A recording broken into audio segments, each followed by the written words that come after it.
আমার নাম হলো মোহাম্মদ জালাল মিয়া।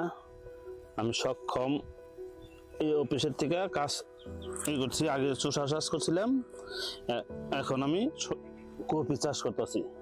আর আমি আগে ছিলাম বাহিরে, এখন আমি দেশে আসছি প্রায় 12 বছর হলে। এখন আমি কৃষিকাজ করি 3 বছর ধরে। আমি জমি চাষের সাথে আমি অটো চালাই, আবার ক্ষেত খোলা দেখশন করি। এর মধ্যে আমাদের সংসার চালানো একটু সমস্যা, তার জন্য আমি অটো চালাই। মেয়ে এখন 12 বছর, মাদ্রাসা লেখাপড়া করে।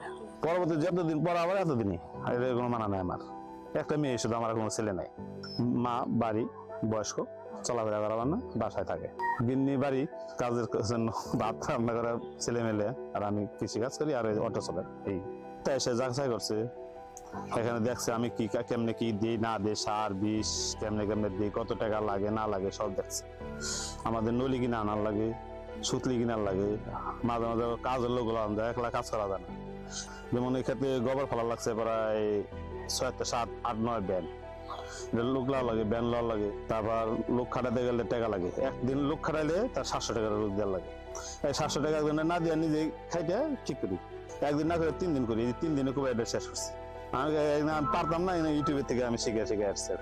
ইউটিউবে এখনো দেখি মাঝে মাঝে, ইউটিউবের থেকে এগুলো আমি করি। ইনশাল্লাহ আমার ফল সবসময় ভালো রাখে। আগে যেমন টানাটানি ছিল, এখন এত টানাটানি না। আগে যেমন সার আনবা গেলে টাকা দেওয়া পারতাম না মালিককে, কৃষি কাজ করতাম, বুঝতাম না। আন্দাজ একটা সার মেরে দিতাম, বিষ মেরে দিতাম, বুঝতাম না। ইউটিউব থেকে বাই করানোর পর থেকে যে মানে ঠিক মতো এখন আমার এটা প্রায় 2 মাস লাগবে হইতে। তারপর বেচাকেনি করলে আমাদের যদি ভালো বিক্রি হয় তাহলে আমাদের ভালো হবে আর কি। অভিযাত্রী ফাউন্ডেশন অনেক ধন্যবাদ।